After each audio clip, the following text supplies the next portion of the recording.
Happy New Year and welcome to another PEHP Wellness webinar. My name is Richard Andelin. I'm one of the PEHP health coaches here, and I'm happy to present on our topic today. We've got a lot to cover, so I'm going to go ahead and get started. We've got some new topics for the new year I want you guys to check out, as well as many archived webinars that would be great to check out in our catalog after you go to the PEHP website. Today we're going to be discussing a great topic on goal setting and habit formation, and of course this is a timely subject with many people practicing strategies that they've tried in the past. So my goal today is that we can hopefully discuss a few new tools and tricks to accomplish your resolutions this year. Our objectives: today we'll discuss the pros and cons of traditional goal setting, rockets, slingshots, and airplanes. Don't worry, that will all make sense here in a little bit. Habit formation, turning your goals into habits, keystone habits, and the importance of tracking.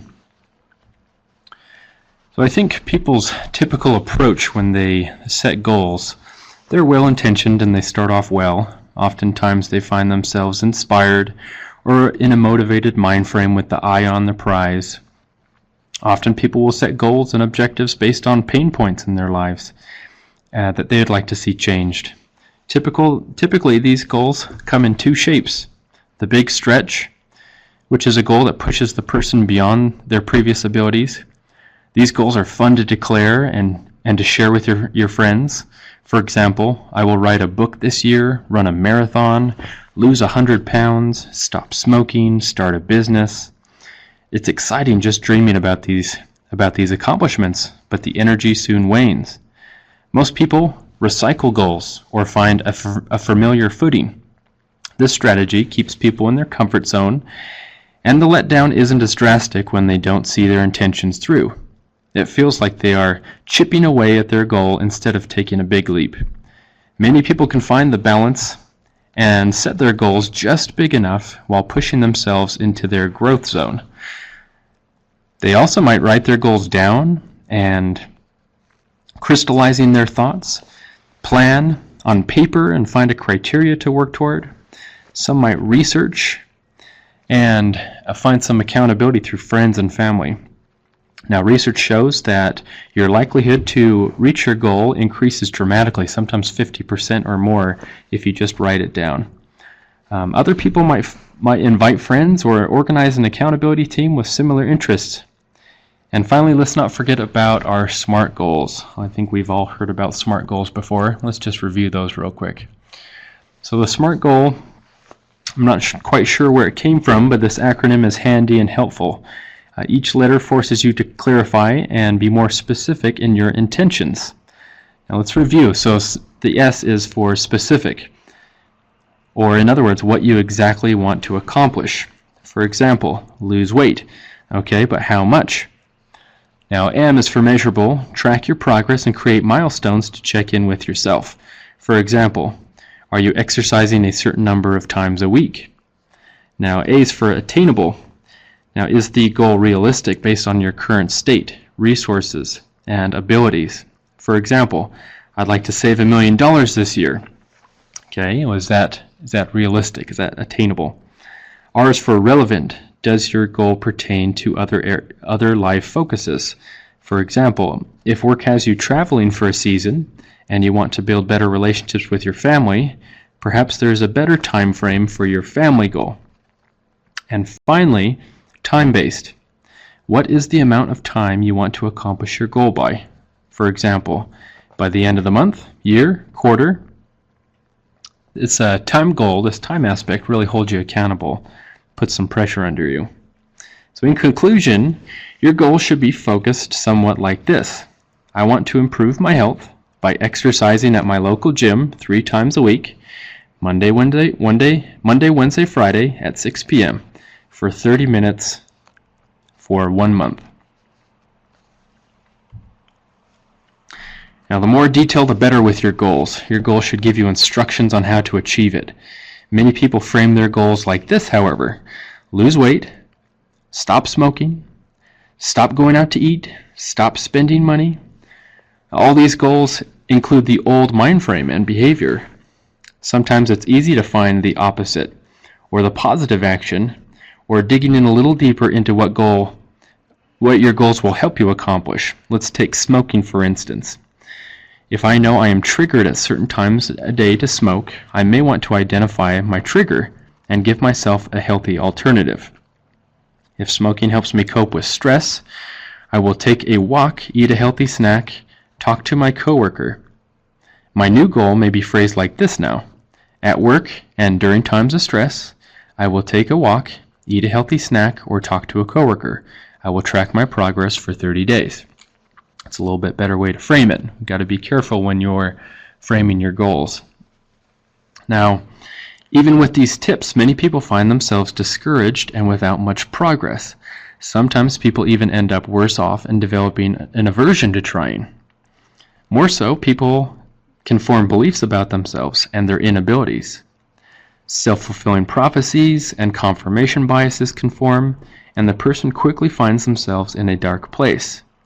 Now, this is a drastic example, but I'm sure most of you have experienced one form of this or another. Why does this happen? And how are we going to go about it differently going forward?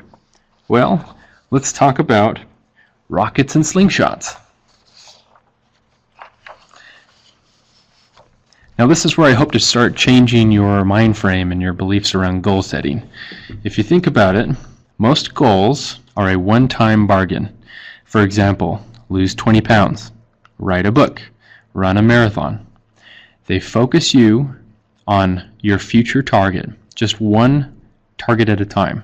And then when you reach it, then what? You stop. You get lazy. You stop pushing yourself. What if you don't reach your goal? You get discouraged. Goal setting loads up the front end in hopes of having enough fuel to reach your future destination. You strap yourself in relying on motivation, willpower, and positive thoughts, and hope your trajectory is high enough. We all know what happens though. You run out of fuel. You crash. You burn. There's a reason the gyms are packed in January and then empty in March. People have set great goals, but haven't developed a system to see it through. Motivation and willpower only get you so far. They're just like any muscle you have. They get tired and they wear out. Let's talk about this goal mindset, because the goal mindset focuses on the future and not your current self. Subconsciously, you're telling yourself you'll be happy when ... You'll be happy down the road, and I'm not happy now. But I'm sure I'll be happy when I fill in the blank, whatever your goal is. This is a horrible way to start a race. No runner would ever enter a competition in their worst shape, hoping to transform themselves by the end of it. Instead, run because you like to run. Walk because you like to walk. If exercise is the behavior you want to develop, start simple with what you can, like, and are able to do. Make that enjoyable and build from that point. The other goal traps can get you in is the short-term mind frame. You work hard for a season and then you fall off. Sometimes you revert back because you are now exhausted, depleted, and by golly, I deserve that brownie now, right? Think of this in terms of finance. No one is wealthy by focusing on spending.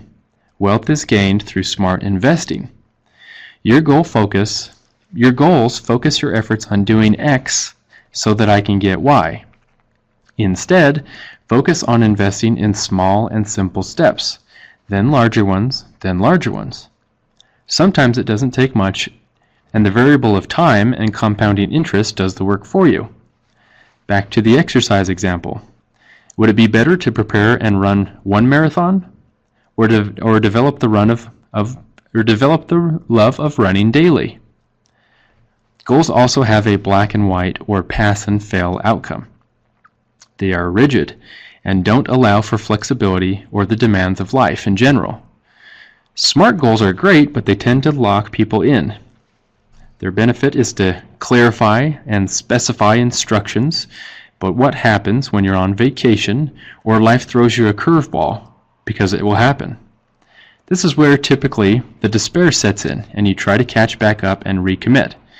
Once again, running off on your newfound motivation and willpower. Instead, I challenge you to focus on creating a system or a habit. Now, habits and systems are flexible and they focus on engaging rather than specific completion.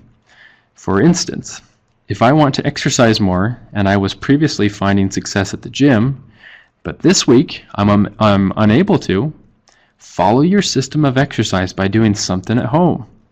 The consistency factor is more important than the specific criteria. Remember, it is more important to develop a lifelong pattern than a short season of effort. Now, as you've already picked up, there's another way to accomplish your goals. We know motivation runs out and willpower fades away and life will throw you curveballs. This is why I love the metaphor of planes. Now, airplanes fly every day. We could not stay connected without them. They are a marvel indeed and have made international travel simple, affordable, and practical. Let's think about a logical flight from Salt Lake City to Las Vegas. A particular airline may make this flight several times a day. They have systems and checklists to transport as many people as possible. They like to keep a schedule, but plan for changes in weather, weight, fuel, and delays. An airplane is reusable and may take multiple stops along the journey. They are efficient and use natural jet streams and air pressures to reduce resistance. They fly day after day after day. They operate on a system rather than a single intention or season. So let's review real quick, because a lot of people mix this up. So what's the difference between goals and habits? So on the left here, our goals require motivation. They're focused on short-term rewards. There's a pass or fail mind frame. They're rigid. They are similar to a slingshot or a rocket. And the positive is they do provide a destination, which is important. Taking it a step farther with habits, habits require consistency. We'll talk about 30, 60, and 90-day marks. Their focus is on a long-term return. They grow by compounding, the principle of compounding interest. They're flexible. The analogy is an airplane, and they provide transportation. So what is a habit exactly? Now, a habit is an automatic system in the brain, a behavior that's easier to do than not to do. You've probably heard or will hear much information about habits in the articles you read this month. Much research has been discovered on how our brains operate, and we'll still learn more about the brain. So what have we learned so far? Now, habits are routines that are formed and stored in the middle part of our brain called the limbic system. This midbrain has been called our seat of judgment, and it is where we make a lot of our decisions. The brain is focused on survival and efficiency primarily, so it can't call upstairs to the larger neocortex or logical part of our brain all the time. This is just too demanding. It takes too many calories. Companies are organized this way as well. Departments operate independently and have some degree of freedom when performing work. If every employee had to run their decision by the CEO, nothing would get done. Can you imagine that line to their office? Now, the brain has developed a specific area for remembering procedures, routines, and repeating actions as a way to conserve. This area is called the basal ganglia, and it's part of your memory network. It functions as an autopilot of sorts and allows you to drive to work, get ready in the morning, and enter your password with lightning muscle memory speed when you see the login screen. Without it, our days would slow to a crawl and decisions would be a painstaking process. Sounds like your previous goal setting, right? Now you can utilize this part of the brain to develop new behaviors through your brain, and this is the way that your brain would prefer it actually. Now it's important to know how it works and what drives your habits each day. Now, each habit that you have has 3 parts. This is called what we refer to as the habit loop, and it's important to know these parts if you want to build or change a habit. Now, the first is the cue, or the reminder. Next comes the routine, what you do, and finally the reward. Now, this is important because it gives you feedback on what you're doing. that it's working and that it's worthwhile. Your brain really needs this aspect to pick up on it. Now, changing your habits is another topic to explore, and I've recorded another webinar entitled Change Your Brain. This is available in the archive catalog, and I encourage you to check it out if this topic is valuable to you or you're interested. Now, today we won't dive into that particularly, but I will discuss how to create habits instead. Now, let's take a habit you do every day, like brushing your teeth. At night, you may have several cues or reminders. These might be the clock, your spouse, putting on your pajamas, and you may have several habits that trigger each other, and this is called a habit chain. After the cue, you brush your teeth, and your reward is fresh breath, clean feeling, or maybe just peace of mind that it's done, and you can now sleep. Now remember, the reward doesn't have to be a big gesture. Sometimes it's just a simple reminder that this is working and it's important in your life. Now, how do I create a habit from scratch? Now, you need to find something. This is the first step. You need to find something that you're already doing and link the new to the old. Let's say you want to develop a habit of cooking when you get home instead of going out to eat. The old habit may be putting your bag or your keys down on a certain place on the counter.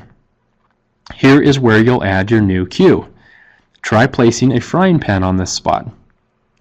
Visually, you'll see this now, and the next day you can start small. Okay, this is the next key. So maybe you want to cook something you know and you're comfortable with. The big stretch goals are fun to set, but we know what happens next. Don't try to be the next Gordon Ramsay or feel like you have to hunt down some truffles for your next meal. Start small and focus on consistency. You may want to help yourself by preparing some of the steps in advance.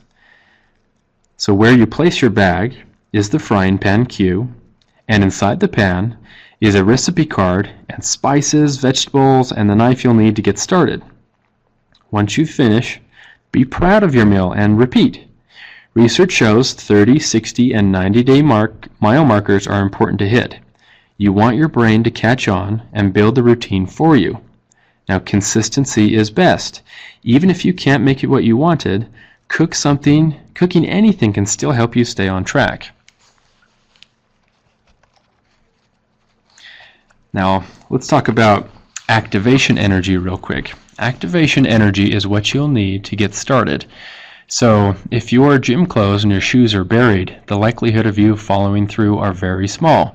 Now, this cooking example, for instance, if you want to start cooking and the pots and pans and the cooking book is right there, the activation energy is very low.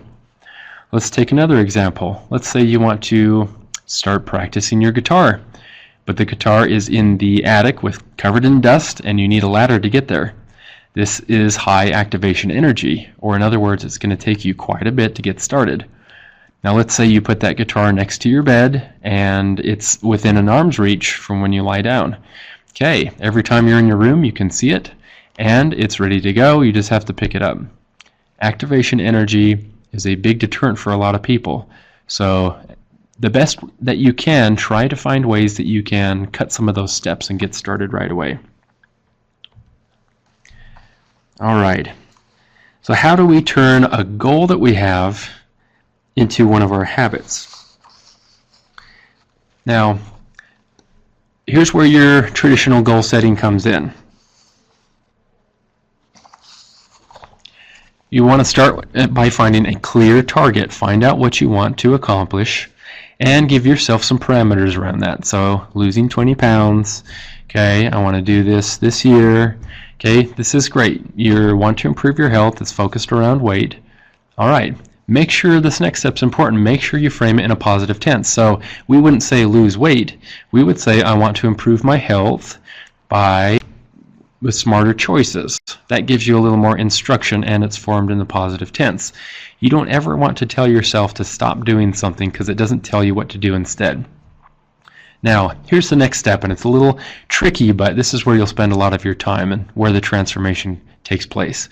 Identify behaviors that will help you reach your goal. So if I want to lose weight and I like to walk, okay, walking is one of my contributing behaviors. If I want to lose weight and I enjoy cooking. Okay, great. I'm going to start cooking each night and focus on healthy meals. Now, you'll want to create a routine around your new behavior. So how can I build a new routine around walking and eating better so that I can lose weight down the road? Okay, so identify the behaviors that you'll need to accomplish your goal. Form habits around these by building them into your day, giving yourself cues to start these habits, tracking it for 30, 60, 90 days, and then minimize that activation energy you need to start. Okay, that's about it. So breaking it down into steps, finding those behaviors that help you accomplish that goal, tracking those behaviors every day, and focus on consistency and actually doing the activity rather than trying to reach the goal in the end. So in conclusion, we want to find a way to every day to walk and increase our activity, and then eat better and start cooking again, no matter what, each day. Okay, and we're not focused on that 20 pounds. That's a great goal to hit, but we're more focused on the things that we love already, so walking and cooking. Now let's talk about some really important habits that we want to focus on. Okay, these are called keystone habits. So keystone habits, once adopted, will reverberate into other areas of your life, which may acquire other desirable habits or naturally and require less effort. So by exercising, we increase our willpower, we increase our motivation, and because we developed a habit for exercise, our confidence increases, our work ethic increases, our ability to do hard things and to think positively of ourselves increases. There's so many benefits that come from exercise. Okay, so we want to focus on particular behaviors that kind of transform into other energy down the road. Now let's talk about a few that I would encourage everyone to focus on this next year. Okay, so the first, of course, would be exercise. Okay, you've got to be living under a rock to not understand that exercise has so many benefits in your life. It will transform just about every area, and I would say it's probably the cheapest form of mental health or therapy if you've got some of those issues going on as well. Walking and exercising, you push yourself, you challenge those self-doubt, you remind yourself that you can do hard things. There's so many benefits out there. Cooking. So eating well, just like exercise, gives you such an advantage to creating a new lifestyle, increasing your energy level, increasing your cardiovascular health, lowering your risks such as diabetes, obesity, cancers, heart disease. And you can do that just by watching what you're eating and controlling those ingredients. Not only that, but I think psychologically you're reminding yourself that you can take care of yourself and that you're not dependent on restaurants, other people, prepared food boxes. You can get creative and you can remind yourself that you can take care of yourself. All right, meditation. Meditation, the benefits are huge and numerous. Increased focus, increased self-awareness, reduced stress and anxiety, improved sleep, greater emotional stability, increased empathy for others, and once again, great form of therapy if you've got some mental health issues going on. Now, as little as a few minutes a day can start to show progress. Now, if you're curious or not sure how to meditate, there's 3 easy steps. The first one is to take a break. So calm down, slow down, turn the screen off, turn off the distractions, close your eyes. Okay, that alone can be hard to do, but challenge yourself to do that just for a couple minutes a day. Next step is going to be breathe. Now, breathing is an interesting function in the body. It can occur automatically, but it also has a manual gear. So when you shift into that manual gear of breathing, you are reminding your body to slow down and that you're in charge again. Oftentimes our emotions run away with us, or our thoughts become overwhelming or produce anxiety, and breathing can remind yourself that you've got that control back and that you can slow down. Plus, it's great practice just in resetting your mood and calming yourself. Now, I know what you're thinking. If I've got my eyes closed and I'm trying to calm down, the next thought that's going to pop into my head is, you've got a meeting coming up, or you've got to do X, Y, and Z on your to-do list. Now, here's where you get the benefit, and this is how you do a rep if this is an exercise. Now, every time your mind breaks that concentration and focus, you want to bring your attention back to your breath.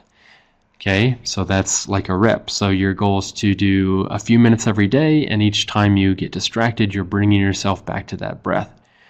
Okay, with a few days practice, you'll notice that this time will increase, your ability to focus will increase, and the benefits will kind of transcend all areas of your life. Lower anxiety, more creativity, increased focus. Give it a try, a few minutes a day. There's some great apps out there to help you with this goal. Okay, reading. Reading is a huge benefit, and most of you know, picking up a book on a topic you enjoy helps you learn. Also, it just helps you access information in your brain a lot easier. Many studies suggest that people who read regularly are far more empathetic, they care about people more, they're able to relate and respond to others better, they may also be smarter, more well-informed, more knowledgeable about the world. Not only this, you're investing in your future and perhaps your skill set. Maybe you can develop skills that help you at work or in your personal life. The benefits of reading are numerous. Okay, writing. Writing's a big one too. Writing helps you crystallize your thought in your head. I don't know about you, but we have so many thoughts in our heads that go on daily. Some of them are simple, some of them are complex. Some of them are anxiety-provoking, and some of them perhaps are a little depressing. It helps to get these thoughts on paper and to get out of our mind so that we can see them for what they are. Oftentimes, just doing this practice can free us of that mental space and that mental bandwidth that takes up a lot of energy. Many of you might have goals or projects you want to work on, and you don't really know how to start until you get them on paper. Oftentimes, just getting this out can free us for more creative process and for goals down the road. So I challenge all of you to begin a practice of writing, whether it's to explore your thoughts, to clear your mind, to get organized, or perhaps it's more of a creative pursuit to increase your skills and abilities to share topics and ideas that you enjoy with others. Now, this last one seems like a no-brainer, but socializing or developing relationships with others is a huge benefit to your life as well.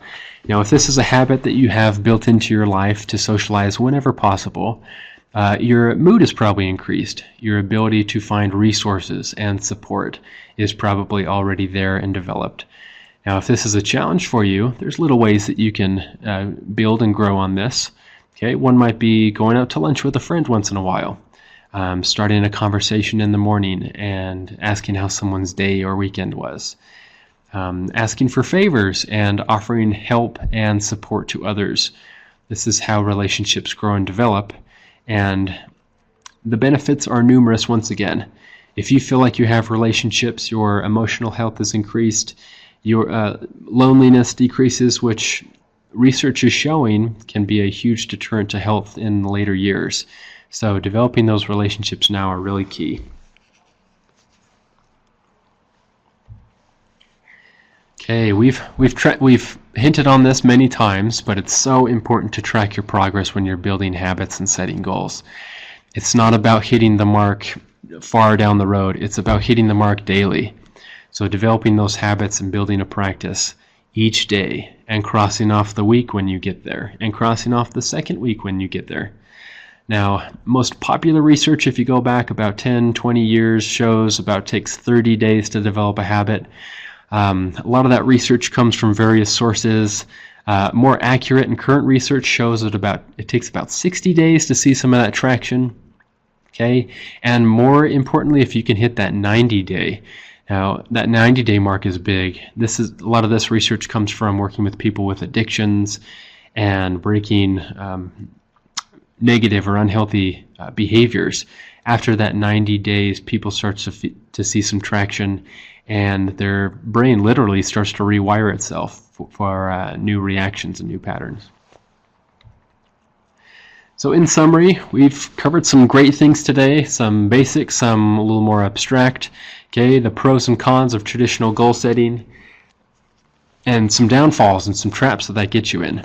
Great intentions, a lot of people have some great ways to start off, but once again, it's based on motivation and willpower that definitely runs out, and oftentimes we find ourselves in worse spots than before, sometimes even lowering our confidence and developing some pretty negative beliefs about ourselves and our abilities. I encourage you guys to focus more on the analogy of an airplane, develop a system, develop procedures, do something daily, track your progress that is flexible. Okay, focus on habits. We talked about how habits work. You need a cue, a routine, and a reward. Okay, building that cue into something you're already doing. Find a simple reminder. Keep that activation energy low so that you can start right away. And then track your progress. This can be your reward. You're noticing that consistency, that 30, 60 day, 90 days. Okay, turning your goals into habits, breaking them down into actions that you can do, not just a target that you have, but actions that you can do daily. Keep it simple. Okay, and then focusing on keystone habits. So habits that will transform into other areas of your life, such as reading, building relationships, writing, exercise, cooking. Hopefully today's been helpful for you, a good reminder and perhaps a spark of motivation that you can turn into something bigger. I encourage you to pick a goal, write it down, develop some specific criteria that you want to reach. Be flexible in your goals, turn them into habits, break them down. Hopefully there's some information here that you can use to do things a little bit differently so you don't find yourself in the same loop year after year. Thank you for your time. We appreciate you here at PEHP Wellness. Please check out the archives and the other webinars we have, and we wish you a happy new year and a great day. Thank you.